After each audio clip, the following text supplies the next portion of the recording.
Bonjour bien-aimé et bienvenue encore sur ma chaîne. Je te souhaite vraiment la paix de la part de notre Seigneur Jésus-Christ. Jésus-Christ est vivant, bien-aimé. Jésus-Christ est encore manifeste dans nos vies en ce temps. Nous sommes dans les temps de la fin, tel qu'il est écrit dans les Écritures. Bien-aimé, et pendant ces temps de la fin, il est écrit « Prépare-toi » car Jésus revient bientôt. Écoutons ce cantique pour la gloire de notre Seigneur.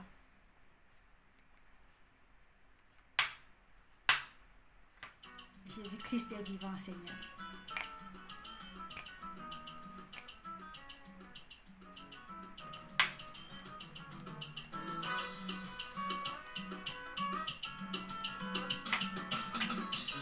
Je ne suis qu'un pèlerin, oui, sur cette terre.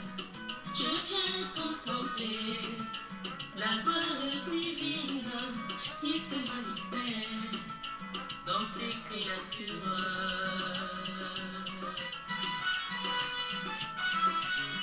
Je ne suis qu'un pèlerin sur cette terre.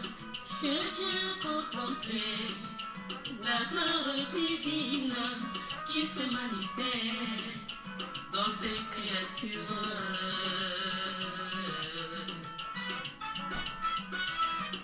Je vis dans le monde, je ne suis point de ce monde. Ce monde est aveugle, où règne la mort. Ce monde est incrédule, qui reflète la gloire.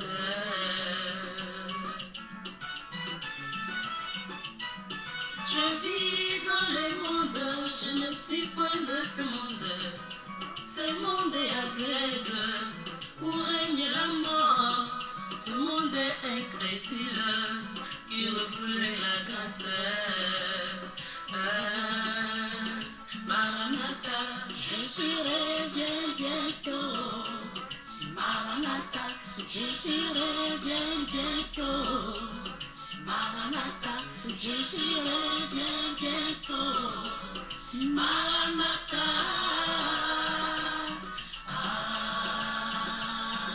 Jésus revient bientôt. Maranatha, Jésus revient bientôt. Maranatha, Jésus revient bientôt. Maranatha.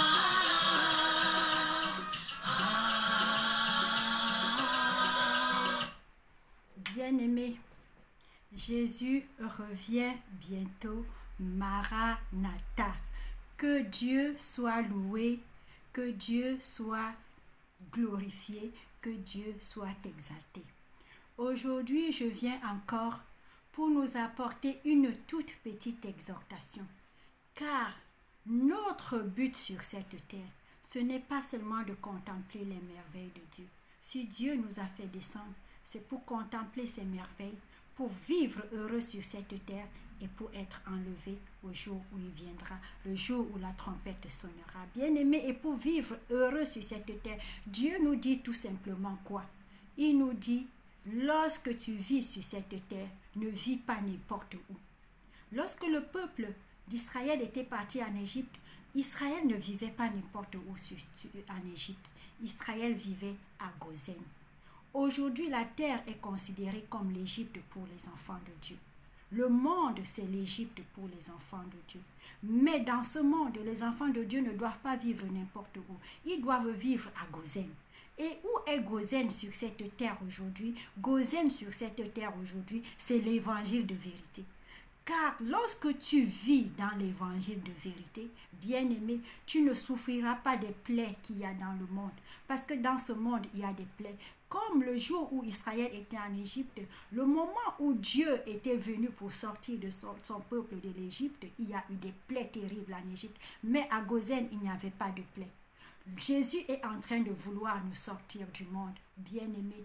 Il y a des plaies dans le monde, mais si tu te trouves à Goshen, qui est le lieu où Jésus-Christ lui-même garde son peuple, tu ne connaîtras pas ces plaies-là et tu sortiras vainqueur du monde. Bien-aimé, Goshen aujourd'hui, c'est l'évangile de vérité. C'est l'évangile qui enseigne la vérité des Écritures. C'est l'évangile qui est porté par des serviteurs envoyés par Jésus-Christ. Car il est écrit, personne n'enseignera son concitoyen. Le peuple de Dieu est enseigné par Dieu lui-même. Dieu enseigne son peuple au travers des serviteurs que lui-même il envoie. Tel qu'il est écrit, la sagesse a préparé sa maison, elle a mêlé son vin, elle a envoyé ses servantes. Mais ce n'était pas les servantes qui criaient, bien-aimés, il est écrit, c'est la sagesse elle-même qui criait. Elle crie comment? Au travers de ses servantes qu'elle a envoyées. Aujourd'hui, la sagesse qui est Jésus-Christ a envoyé des serviteurs. Mais ce ne sont pas ces serviteurs-là qui parlent, bien-aimés. C'est Jésus-Christ lui-même qui parle au travers de ces serviteurs-là. La parole de Dieu n'a jamais changé. Elle est la même. Et Dieu dit dans sa parole que lorsque une femme s'approche pour prier, lorsque un homme s'approche pour prier, il y a des choses que nous devons faire. Bien-aimé, tu peux croire que ce sont des choses banales, mais laisse-moi te dire que lorsque Dieu dit de faire quelque chose, ce n'est pas banal pour lui. C'est parce que cela a de l'importance à ses yeux. Il est écrit dans le livre de 1 Corinthiens au chapitre 11 que lorsque une femme vient pour prier, elle doit se voiler les cheveux. Lorsque un homme vient pour prier, il doit se dévoiler les cheveux, c'est-à-dire qu'il doit enlever son chapeau, il doit enlever son couvre-chef. Bien-aimés, ne réfléchissons pas avec les Écritures. Lorsque tu t'en vas prier, c'est quoi le but? Le but, c'est de te faire écouter. Le but, c'est que Dieu exauce ta prière.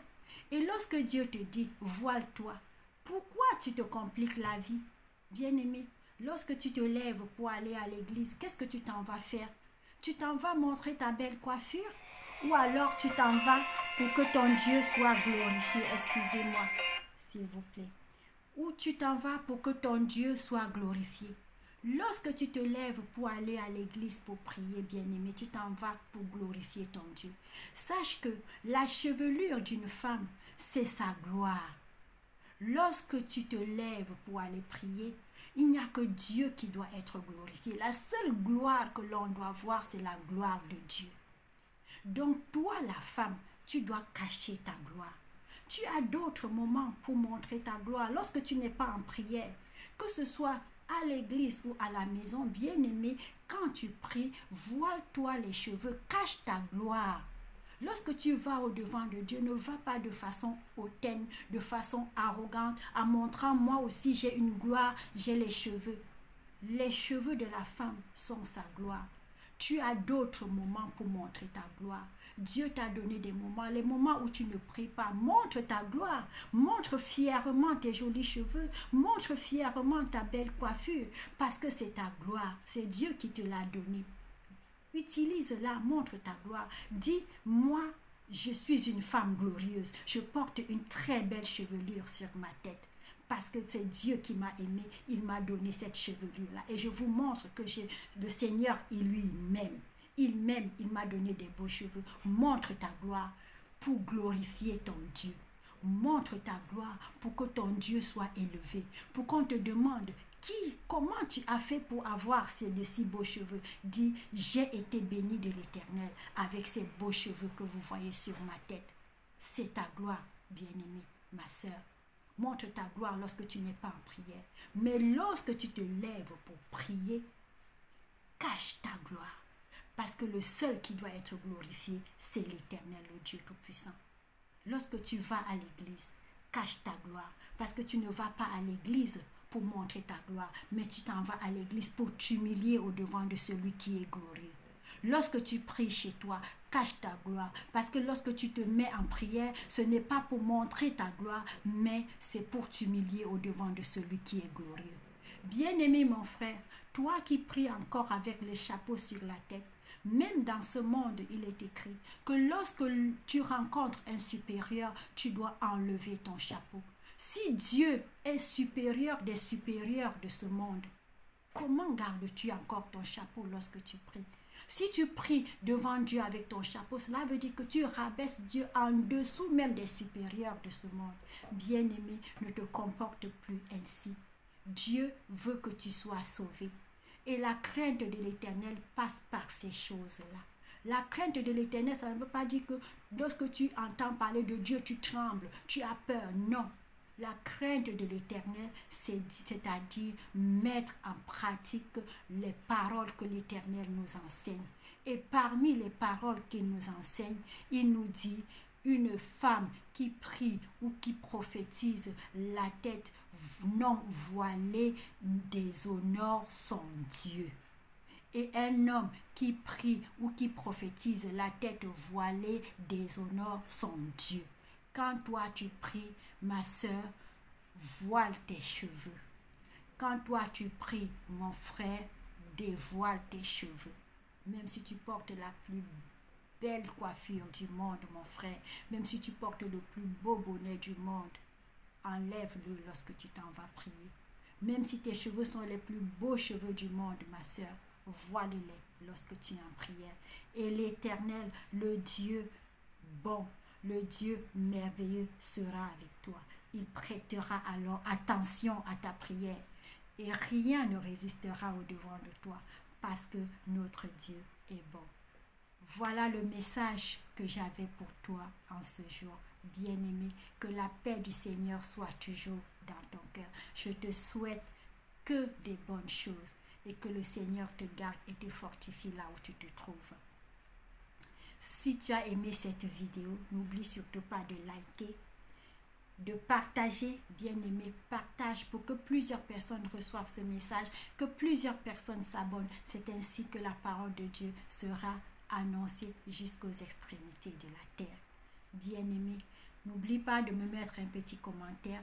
Et si tu veux que l'on partage, tu peux toujours m'appeler inbox. Que la gloire de l'Éternel soit toujours notre force. Sur ce, je te souhaite une bonne journée, une bonne soirée et que l'Éternel, notre Dieu, nous garde tous. Bye.